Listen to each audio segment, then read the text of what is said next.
Yu Yu Hakusho is a classic of an anime.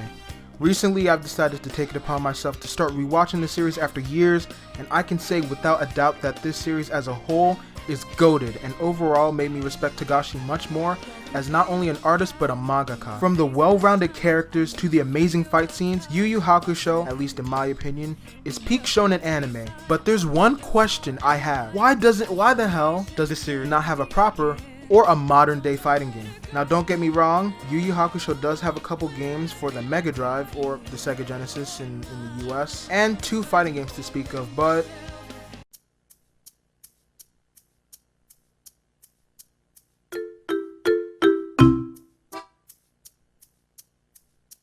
I'm gonna be real with y'all, this shit is mid. And it always brings me to question, in this day and age, why don't we get a new Yu Yu Hakusho IP? They remade the Dragon Ball story in the form of Kakarot for like the 1000th time. So wouldn't you think that Yu Yu Hakusho deserves a chance at getting a game? Well, that's why I'm coming to y'all with this video, to explore the different possibilities that we'd have if we ever got a Yu Yu Hakusho game. This is why we need a Yu Yu Hakusho game and what I'd put in it. I suggest y'all grab a snack and or a beverage, and let's get straight into the meat and potatoes of this video.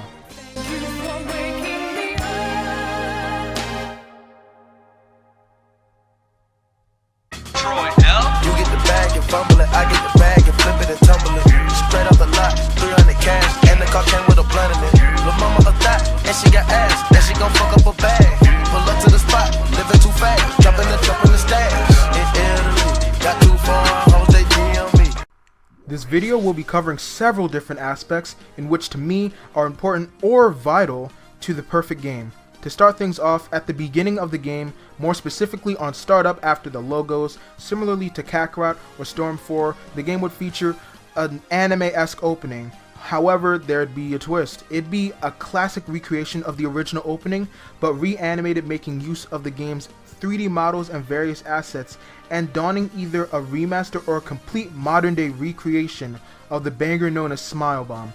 That would be absolute heat in my opinion.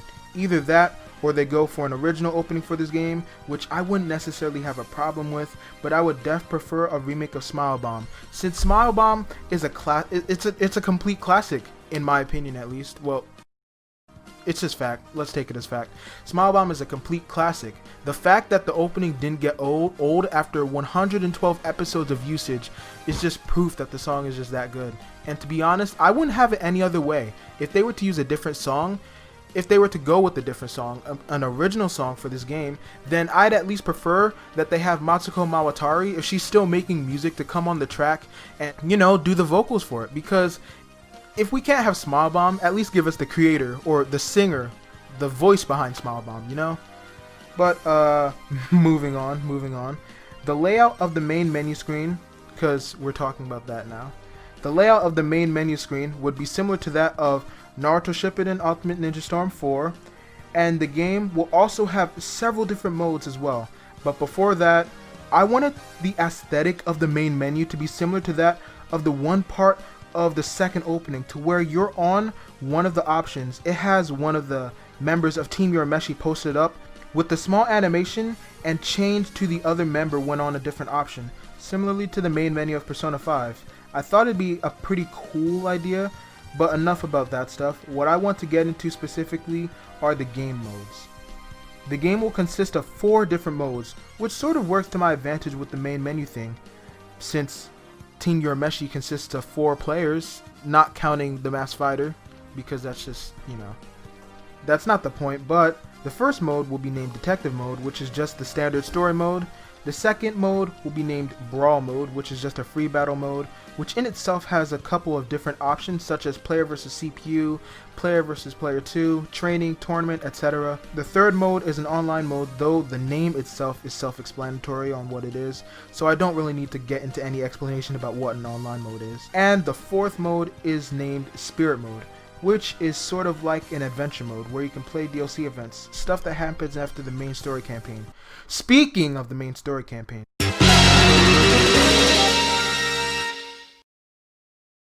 the story mode will start off right after Yusuke gets his life back, with a short recap of the events that happened prior to where you started off in the game. With anime-esque visuals thrown in the mix, similarly to Ultimate Ninja Storm Generations, I even have a small example of what I mean, voiced by me as well. Yusuke Urameshi, a teenage delinquent and universally panned by his teachers and peers alike. Give me a break, Keiko. I look better in green. Maybe I'd be more tolerant, Yusuke, if I could see you in school more than once every 10 days. Sometimes I think you don't care about anyone but yourself, and then you don't even do that right. He's supposed to be the main character of the story, but funnily enough, he's dead. In an unexpected act of altruism, he sacrificed his own life to save a child from being struck by a speeding car. From there, he met Botan, pilot of the River Styx, and went through an ordeal to gain his life back. Our story starts where his resumes.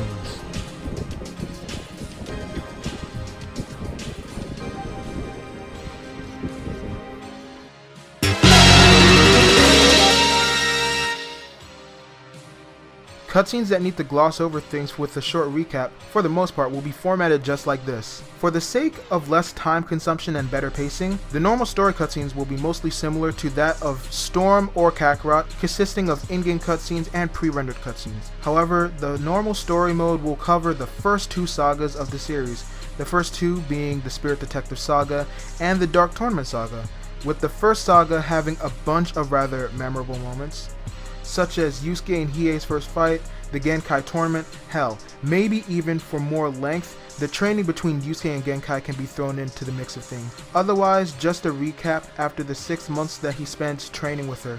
One scene that no matter what cannot be sacrificed is the scene between Yusuke and Pooh, when he's trying to overcome Genkai's spirit orb and obtain all the power that she's trying to transfer onto him.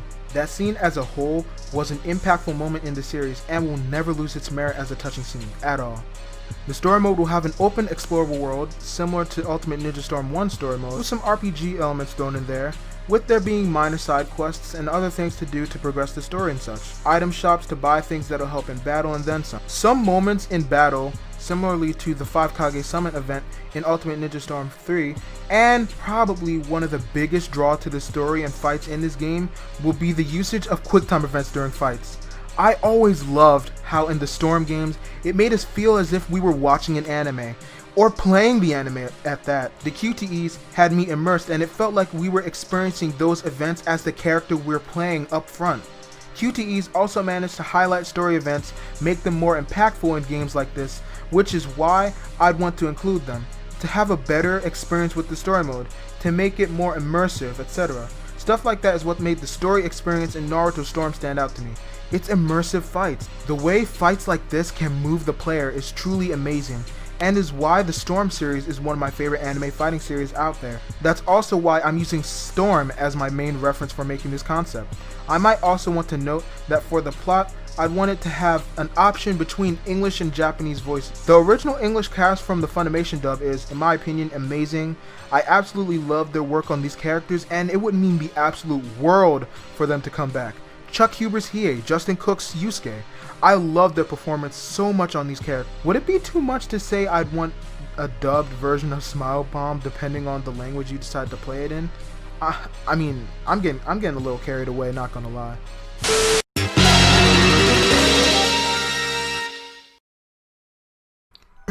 I don't know if I told y'all this beforehand, if it wasn't already apparent by the things already said in this video, but this game will be an arena fighter.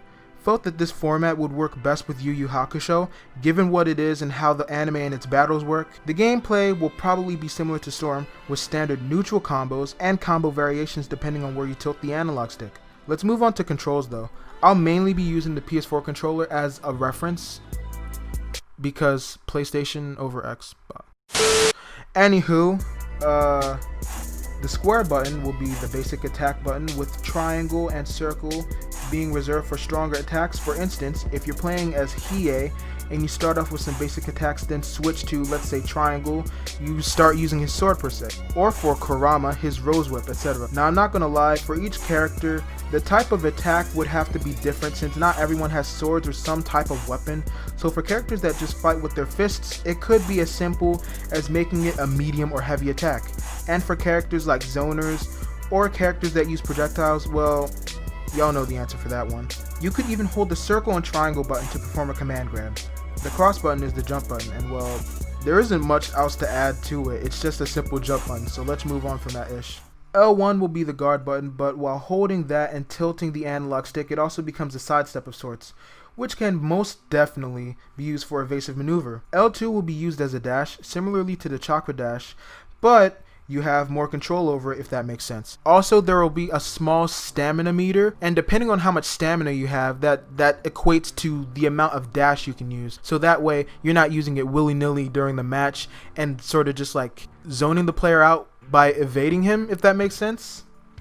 It's almost like that dash you can use in the overworld of Kakarot, but more geared towards being able to use it in an arena match, being able to control it more, and especially it's nerfed a ton, so that way you can't just spam it. R1 will be used for charging spirit energy, and R2 will be a button that not only doubles as a second guard, but allows you to use special attacks or even your ultimates when held in combination with either one of the main 4 buttons, except for cross, with your ultimate being activated through pressing R1 and R2 simultaneously. There could even be some form of awakening type mode, where a character gets a boost of power or transformation when below 50% health, like for example, Yusuke being able to transform into his Mazoku form, Kurama transforming into Yoko Kurama, Hiei using his Jagan Eye or his Jaganshi form, etc. A mechanic that'd be fun to add, yet pretty fucking stupid in itself, is the ability to get back up after a knockout. Within a 10 count, similarly to a normal boxing match knockout or dark tournament knockout, I saw it utilized in the game Yu Hakusho Forever, though it looks dummy broken. Probably not the best idea for matches, bro. Probably not the best idea because matches could last forever like that, bro. There's also the idea of having something like assists to help you in your fights, like a Botan assist that heals a bit of lost HP, maybe even a Keiko assist to where she just slaps the absolute hell out of the opponent using her famous Keiko super slap or whatever. Koenma could use the Mafuken to constrain the other player, kind of like Gotenks' Galactic Donuts from Fighters, you know, stuff like that. I thought that'd be pretty cool to add.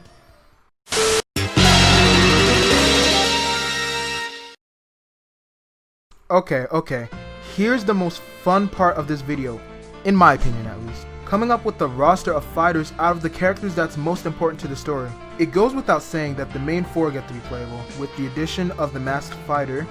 There's also all of Team Toguro, so that would be Bui, Karasu, Elder Toguro, and Younger Toguro. There's also Chu, Rinku, Jin, Toya, Shishi Wakamaru, that one clown dude, what was his name? The beautiful Suzuki, though I'm not saying beautiful. Maybe the 4 Saint Beasts, etc, etc. I'm only going to be doing movesets for a couple of characters on the list, so that way I'm not just like killing myself with possible combinations of like moves.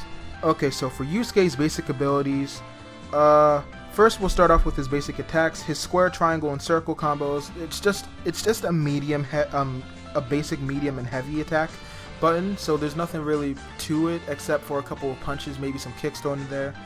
But his special abilities though, R2 plus square will be his spirit gun, and it'll work similarly to how it does in J-Stars or Jump Force, to where you have to hold it to get the most power out of it that you can, but in his awakened form it would be the demon gun. R2 plus triangle will be the spirit shotgun, which is basically just a multi-shot spirit gun.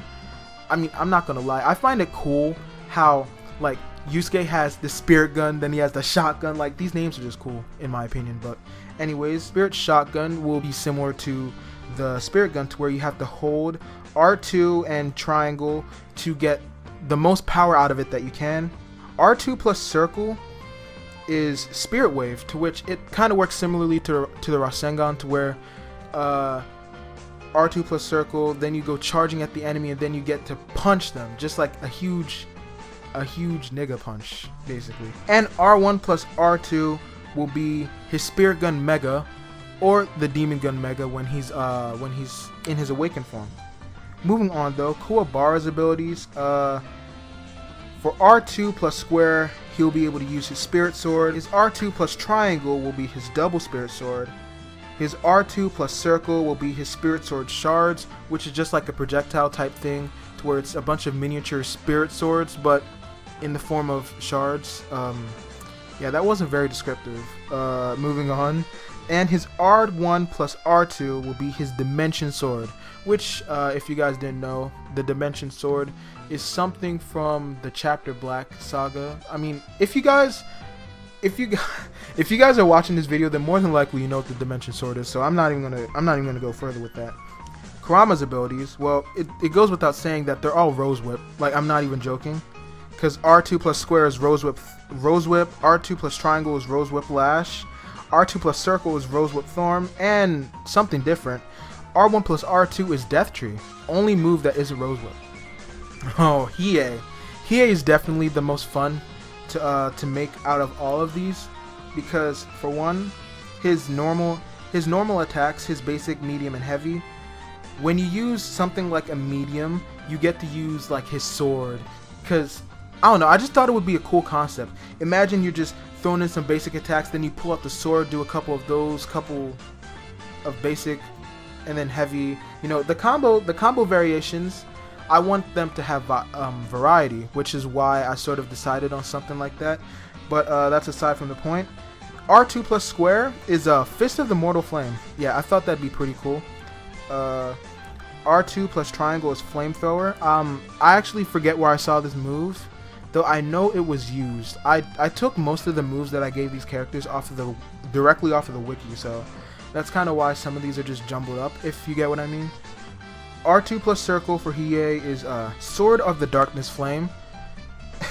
I don't know, that move back in the anime was really cool, so I felt like no matter what, it had to be implemented in some way, shape, or form. And you know, Sword of the Darkness Flame is just dope. Okay, Hiei as a whole, to me at least, is just a dope character, which is why I felt that his moveset just had to reflect how cool and how badass of a character he was. And last but not least, I bet half of you guys were expecting this, but his ultimate, his R1 plus R2, is Dragon of the Darkness Flame, which makes sense considering that's like his go-to move. He used it twice in the Dark Tournament, so I mean, it makes sense that it'd be his ultimate move, you know? Okay, the Masked Fighter's abilities, or Genkai, her abilities will mostly be similar to Yusuke, with the addition of the ultimate being Spirit Reflection Blast, so I don't really have much to say on that. Let's move on. Jin. Oh my god, Jin. Jin, for the most part, can be a zoner, because with his medium and heavies, he can use like tornadoes and stuff. That'd be pretty cool. And then for his R2 plus Square, his Tornado Fist, because that was just a really cool attack. R2 plus Triangle would be his Tornado Fist double, to where he has 2 Tornado Fists on his arms. And then his R1 plus R2 would be Tornado Fist Explosion, which I mean, Jin as a whole had a pretty cool moveset back in Yu Hakusho. Okay, Chu's abilities, now they're mostly just his ability that he showed in the Dark Tournament, like his Ogre Killer for R2 plus Square, his Ogre Boulder for R2 plus Triangle, a defensive move, a barrier for R2 plus Circle for some reason. And here's the most fun part. His ultimate is going to be Knife Edge Deathmatch. Okay, I bet you guys want to know how that'll work. So basically, when you catch the other player in the move, basically it becomes a match of mashing, to where if you don't outmash the other opponent, or if you outmash them, it's basically insta-death. Though I will say that it doesn't insta-kill unless you are below 50% health, and it has just awful range, so that way it makes it harder to use. So that way I had to nerf it somehow, because in the original script, like, it was just too broken. Okay. It was too broken. Younger Toguro, because, you know, I felt like skipping over Elder Toguro, because Elder Toguro is boring, I'm not even gonna lie. Now Younger Toguro will have R2 plus Square as his finger flip bullets, to where he sort of just shoots invisible bullets at the opponent. It's kind of weird, but I mean, it's cool. It's invisible bullets of energy. It's pretty cool if you ask me. R2 plus Triangle will just be named Stronger. I'm not even joking. It's just Stronger. R2 plus Circle will be his Deadly Arm Sweep. and R1 plus R2 will be his damaging aura. It's kind of similarly to Ultimate Gohan's aura in Fighters, if that makes sense. I also want to note that for specific characters there will be alternate costumes. For instance, Yusuke will be playable in his normal green middle school uniform, the outfit that he wore on the boat to the Dark Tournament, his second Dark Tournament outfit, the Ryzen successor outfit, etc. Hiei would have his Dark Tournament outfit and such. The Masked Fighter would have the mask, unmasked but younger, and regular Genkai, etc. Y'all should get the gist of what I mean. It was best shown off in the Storm series in my opinion.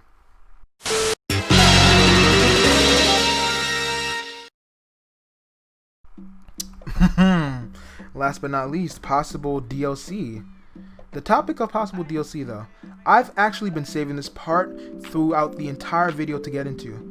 But two story sagas that could be playable in this game are the Chapter Black and the Three Kings saga. Not to mention, Yusuke's last case as a spirit detective could also be thrown in as like a small DLC.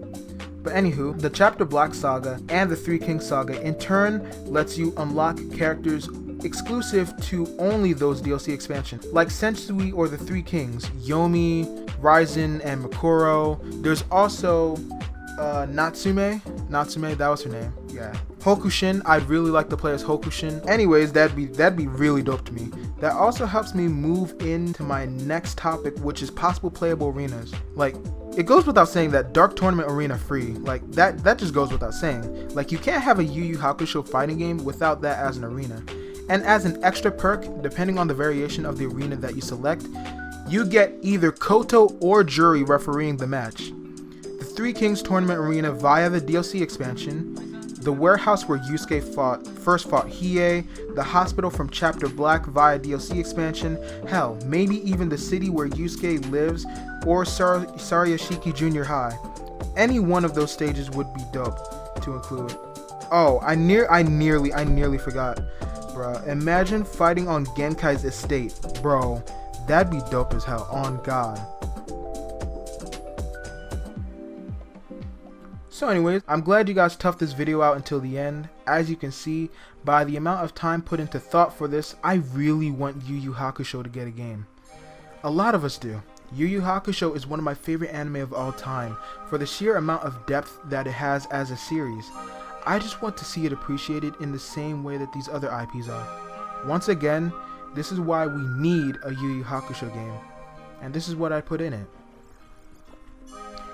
I hope you all enjoyed this video. Drop a like to show your support, it'd be greatly appreciated. Since you're still here, you might as well subscribe as well.